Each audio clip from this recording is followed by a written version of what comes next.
Imaginen por un momento el lugar más sagrado de la fe católica, el trono de San Pedro, el epicentro espiritual de más de 1.000 millones de almas. Ahora, imaginen ese mismo trono profanado. Conviértanlo en sus mentes en la cama de un burdel, en el nido de conspiraciones de alcoba, en la cuna de dinastías forjadas en el pecado. Durante siglos, la Iglesia ha predicado con fervor sobre la pureza, la castidad y el celibato como el camino hacia Dios. Han dictado leyes morales para reyes y campesinos, amenazando con el fuego eterno a quienes sucumbieran a los deseos de la carne. Pero, ¿qué sucede cuando los propios guardianes de esa moral, los vicarios de Cristo, no solo ignoraron sus propias reglas, sino que las pisotearon con un descaro que desafía la imaginación? Bienvenidos a Crónicas Prohibidas. Yo soy su narrador, y hoy no vamos a susurrar. Vamos a gritar una verdad incómoda que ha sido sepultada bajo capas de incienso, oro y silencio cómplice. Este es el episodio que la Santa Sede desearía que nunca hubiéramos hecho. Los papas y sus amantes, escándalos que el Vaticano quiso borrar. Nos sumergiremos en la era conocida como la pornocracia, donde las amantes y prostitutas de la aristocracia romana ponían y quitaban papas a su antojo. Viajaremos al Renacimiento, donde los Borgia convirtieron el Vaticano en el epicentro de su imperio familiar, usando el papado para satisfacer su insaciable sed de poder, riqueza y placer. Hablaremos de hijos bastardos que se convirtieron en papas, de amantes que gobernaban desde las sombras y de orgías que harían sonrojar al mismo Calígula. Este no es un ataque a la fe, es un ataque a la hipocresía. Es un acto de justicia histórica para exponer cómo el poder absoluto, incluso el que se dice divino, corrompe absolutamente.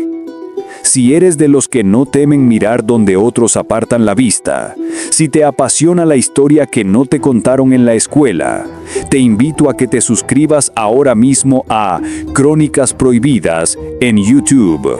Activa la campana de notificaciones porque no querrás perderte ni un segundo de lo que estamos a punto de revelar. Y para llevar estas historias contigo a donde vayas, síguenos en Spotify y únete a la conversación en nuestro TikTok. Prepárense, porque los secretos que han permanecido sellados en los archivos vaticanos están a punto de salir a la luz. La crónica comienza ahora. Antes de los Borgia, antes del lujo y el arte del Renacimiento, existió una época tan brutal y corrupta que la propia Iglesia Católica la llamó el Saeculum Obscurum, el siglo oscuro. Nos situamos en el siglo X, en una Roma que había perdido todo su esplendor imperial. Ya no era la capital del mundo, sino un campo de batalla de familias aristocráticas que luchaban por el poder entre las ruinas. Y el premio más codiciado, la joya de la corona, era el papado. En este nido de víboras, el trono de San Pedro dejó de ser un símbolo espiritual para convertirse en una herramienta política, una fuente de riqueza y un trofeo que se ganaba no con piedad, sino con la espada, el veneno y, sobre todo, la seducción. Fue en este caldo de cultivo que surgió el período más infame de la historia pontificia. Un gobierno tan dominado por la inmoralidad y la influencia de mujeres poderosas y sin escrúpulos que los historiadores, sin ningún pudor, lo bautizaron como la pornocracia, el gobierno de las rameras. Y ahora vamos a abordarlo punto por punto. El siglo oscuro. La pornocracia en el poder. En el centro de esta red de poder y lujuria se encontraba una familia, los Teofilacto, y al frente de la familia dos mujeres cuya ambición no conocía límites: Teodora, la matriarca, y su hija, la legendaria y temible Marosia. Estas mujeres no eran simples consortes, eran estrategas maestras, titiriteras que movían los hilos de Roma. Entendieron que el control de la cama del Papa significaba el control de la ciudad y de la cristiandad. Papa Sergio III, 904 a 1111, el pontífice que nació de la sangre y el deseo. Nuestra crónica comienza con un hombre forjado en la violencia, Sergio. Años antes de ser papa, ya había intentado tomar el poder por la fuerza y fue exiliado. Pero en el 904 regresó a Roma con un ejército a su espalda. Hizo liquidar a sus dos predecesores en las mazmorras y se sentó en un trono manchado de sangre. Este era el hombre que iniciaría la pornocracia. Las reinas de Roma y sus papas marioneta. El poder de Marosia y su madre Teodora era absoluto. El siguiente papa notable, Juan X, había sido amante de Teodora, quien lo sacó de su obispado en Ravenna y lo colocó en el trono de Roma para servir a sus intereses. Pero cuando Juan X intentó mostrar algo de independencia, la propia Marosia, ahora una mujer madura y aún más implacable, ordenó su captura. Fue arrojado a un calabozo y asfixiado con una almohada. El mensaje era claro. En la Roma de la pornocracia, o eras una marioneta de las matriarcas, o no eras nada. Y Marosia tenía al candidato perfecto para asegurar su control total. Papa Juan XI, 931 a 935. El hijo del pecado en el trono papal. En el año 931, el colmo de la corrupción se hizo realidad. Marosia, en la cima de su poder, instaló a su propio hijo, aquel niño nacido de su relación incestuosa con el Papa Sergio III, como el nuevo pontífice.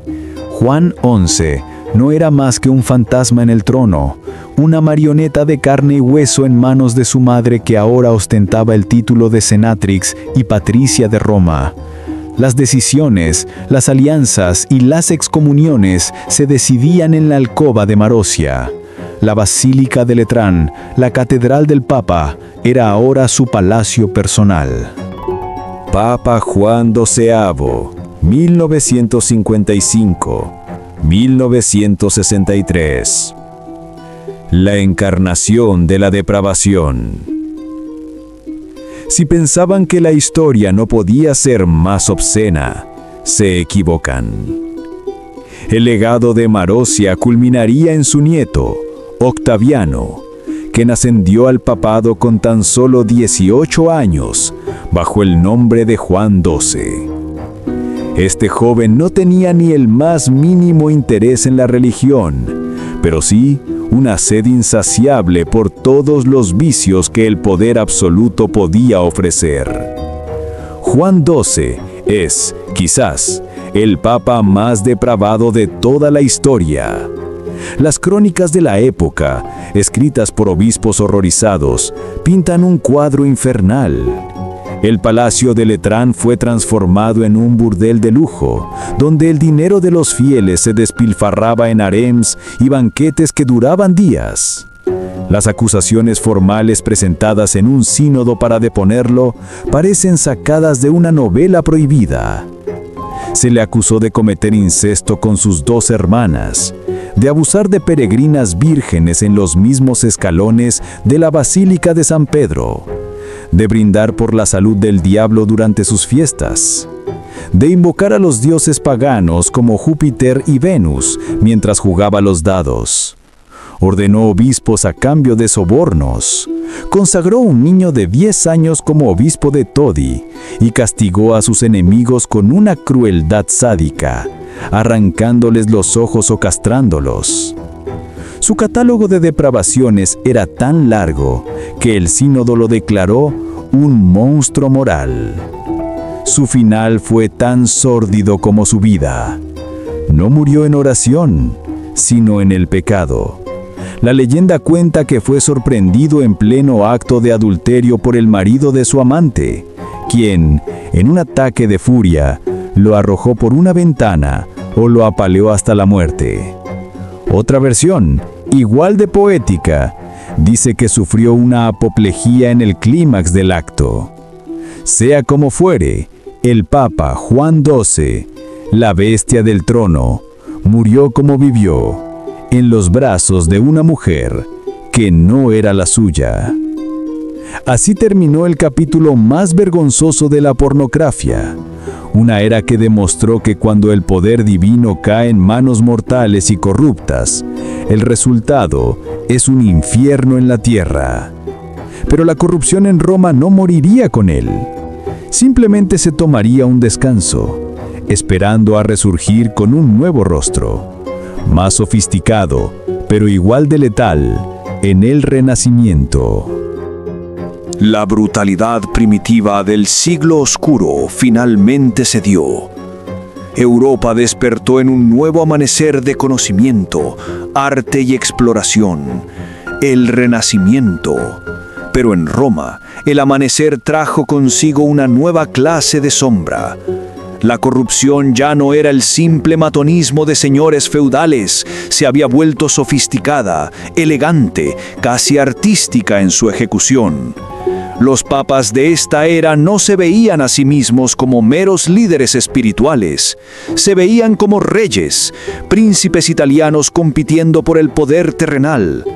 Eran mecenas de las artes, que encargaban obras maestras para glorificar a Dios. Sí, pero sobre todo para glorificarse a sí mismos. Y en este escenario de esplendor y veneno, una familia española llegaría para reclamar el trono de San Pedro y convertirlo en el centro de su imperio personal. Su nombre resonaría a través de la historia como sinónimo de nepotismo, lujuria y asesinato: los Borgia. El Renacimiento, lujo, arte y desenfreno. En el corazón de esta saga se encuentra un hombre de una ambición tan vasta como su apetito por los placeres carnales, el cardenal español Rodrigo Borgia. Durante décadas movió los hilos dentro del Vaticano, acumulando una fortuna obscena a través de la venta de cargos eclesiásticos, una práctica conocida como simonía. Finalmente, en 1492, el mismo año en que Colón llegaba a América, Rodrigo Borgia compró los votos necesarios en el cónclave papal y ascendió al trono bajo el nombre de Alejandro VI. La Iglesia tenía un nuevo rey y Roma tenía un nuevo amo. Alejandro VI era brillante, encantador y completamente amoral. Para él, el papado no era un llamado divino, sino la máxima herramienta para establecer una dinastía. ¿Y qué mejor manera de asegurar un legado que a través de la propia sangre? Las amantes del Papa, madres de una dinastía y símbolos de un poder profano. Mucho antes de ser Papa, Rodrigo Borgia ya había roto su voto de celibato. Su relación más duradera y significativa fue Vanosa dei Catanei. Su relación fue menos un romance apasionado y más un largo y estable matrimonio de conveniencia. Con ella tuvo a sus 4 hijos predilectos, las piezas centrales de su tablero de ajedrez: el astuto y cruel César, el impetuoso Juan, la bella y trágica Lucrecia y el menos conocido Geoffrey. Alejandro VI amaba a sus hijos con una devoción paternal que chocaba frontalmente con su cargo sagrado, y no dudaría en usar todo el poder de la Iglesia para encumbrarlos. Pero una vez Papa, sus ojos se posaron en una belleza mucho más joven y deslumbrante, Giulia Farnesi, conocida en toda Roma como Giulia la Bella. Casada con un noble menor, la adolescente se convirtió en la amante oficial del pontífice, quien ya superaba los 60 años. La relación era tan pública y descarada que a Giulia se la apodaba la esposa de Cristo y la ramera del Papa. A cambio de sus favores, Alejandro VI colmó de riquezas a su familia y en un acto de nepotismo flagrante, nombró cardenal al hermano de Giulia, Alessandro Farnesi. Este cardenal de las faldas, como se le conocía, llegaría a convertirse, décadas más tarde, en el Papa Pablo III. La cama del Papa era, una vez más, el camino más rápido hacia el poder en Roma. Los hijos del Papa, instrumentos de ambición desmedida. Alejandro VI utilizó a sus hijos como extensiones de su propia voluntad. A César, un joven de alma guerrera, lo nombró cardenal a los 18 años, un cargo que despreciaba. Pero cuando su hermano Juan, el favorito del Papa, fue misteriosamente asesinado, un crimen del que muchos sospecharon del propio César, se le permitió renunciar a sus votos. Se convirtió así en el primer hombre en la historia en abandonar el cardenalato. Libre de sus ataduras religiosas, César Borja se transformó en el temible general de los ejércitos papales, un príncipe maquiavélico que tallaría a sangre y fuego un reino para su familia en el corazón de Italia. Lucrecia, por su parte, fue el peón dorado en el ajedrez de la geopolítica europea. Su padre la casó, anuló su matrimonio acusando al marido de impotencia y la volvió a casar según dictaban sus alianzas. Su belleza y linaje era la moneda de cambio para asegurar el favor de las grandes potencias. Sobre ella se tejieron las leyendas más oscuras, incluyendo rumores de incesto con su padre y su hermano, probablemente propaganda de los enemigos de la familia, pero que demuestran la reputación de un Vaticano donde todo parecía posible. El Vaticano de los Borgia, un teatro de lujuria y muerte.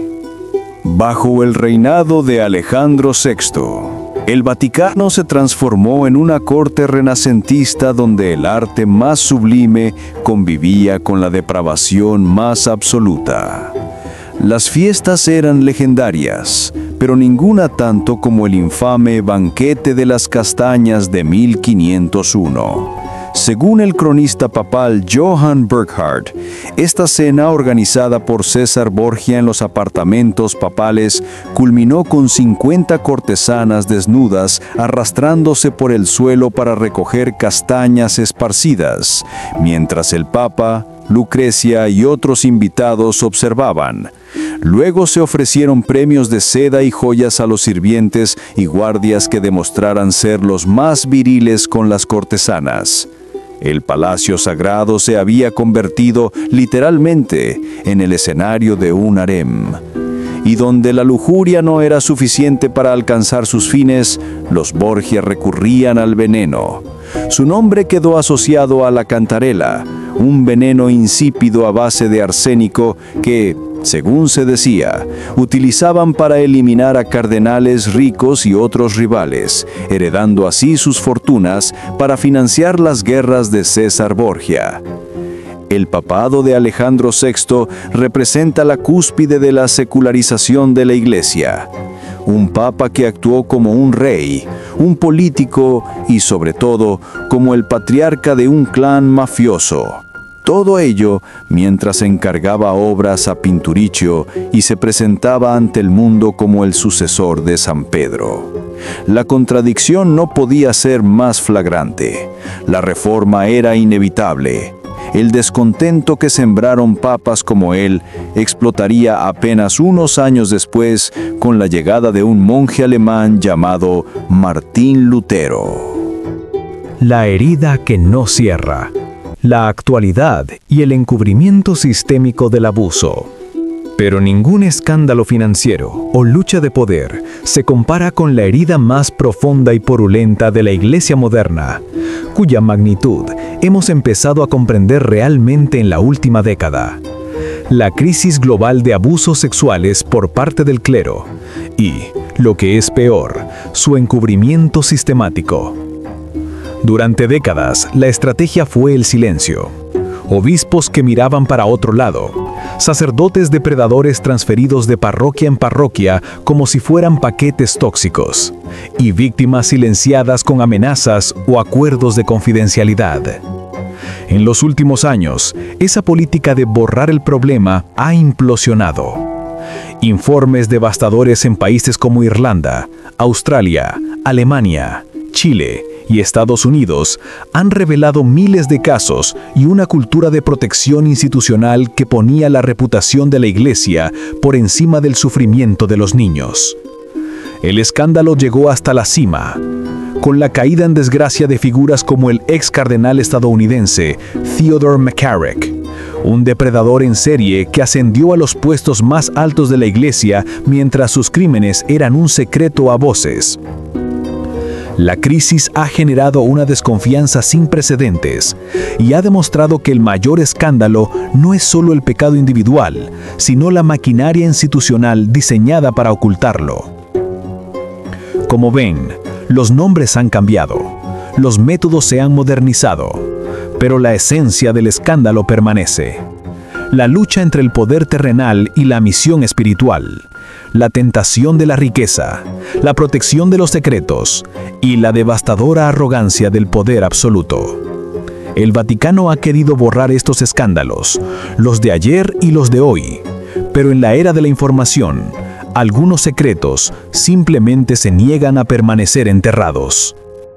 Hemos viajado a las entrañas más oscuras de la Santa Sede. Hemos caminado por los pasillos donde resonaron los gemidos de las amantes y los llantos de los hijos bastardos. Hemos sido testigos de la brutalidad carnal de la pornocracia, del veneno sofisticado y el nepotismo artístico del Renacimiento, y hemos visto cómo esa sombra se proyecta hasta nuestro tiempo, mutando en la corrupción financiera y el encubrimiento sistemático. Y aquí yace la paradoja más dolorosa y profunda de todas. La historia de estos papas no es solo una crónica de poder y pecado. Es la historia de un choque frontal entre el mensaje de su fundador y las acciones de sus autoproclamados vicarios. Jesucristo, en los evangelios, no reservó sus palabras más duras para los pecadores comunes, para las prostitutas o los recaudadores de impuestos. Su ira más fulminante la guardó para los hipócritas religiosos de su tiempo, los fariseos. A ellos los llamó sepulcros blanqueados, tumbas magníficamente pintadas de blanco por fuera, pero que por dentro estaban llenas de huesos de muertos y de toda podredumbre. Bellos en apariencia, pero espiritualmente muertos. ¿Qué otra descripción podría ser más precisa para un papa como Juan XII, que convertía el palacio de Dios en un burdel? ¿O a Alejandro VI, que usaba el manto sagrado para tejer una red de poder para sus hijos ilegítimos?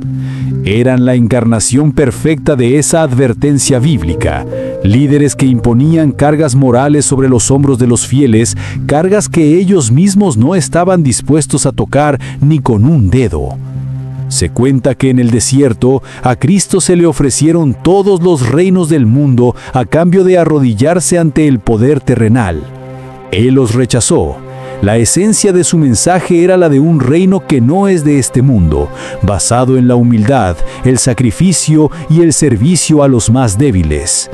Estos pontífices, sentados en un trono que debía simbolizar ese rechazo, no solo se arrodillaron ante el poder mundano, lo abrazaron, lo desearon y lo convirtieron en el único objetivo de su existencia.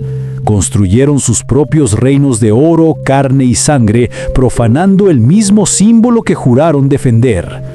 La verdadera herejía no fue solo romper el voto de celibato, fue la traición fundamental a la misión que se les había encomendado. Esta crónica, por lo tanto, no debe ser vista como un ataque a la fe personal de millones, que a menudo es sincera y busca consuelo. Debe ser vista como una autopsia del poder. Una lección universal sobre cómo el poder absoluto, especialmente cuando se viste con el manto de la autoridad divina, no solo corrompe, sino que crea una justificación para su propia depravación. La historia del Vaticano nos presenta un espejo incómodo. Nos muestra que ninguna muralla, por muy sagrada que sea, es lo suficientemente alta para mantener fuera a las flaquezas más oscuras de la naturaleza humana: la codicia, la lujuria y sobre todo el orgullo. El legado de estos hombres no está en las obras de arte que encargaron ni en los edificios que construyeron, sino en las cicatrices que dejaron en la credibilidad de una institución milenaria. Cicatrices que, como hemos visto, continúan supurando hasta el día de hoy. Y nos obliga a preguntarnos, si aquellos que decían hablar en nombre de Dios sucumbieron de esta forma, ¿qué nos enseña eso sobre el poder en manos de meros mortales? Gracias por acompañarnos en este viaje a las Crónicas Prohibidas. Si esta reflexión te ha impactado y te ha hecho pensar, esa es nuestra mayor recompensa.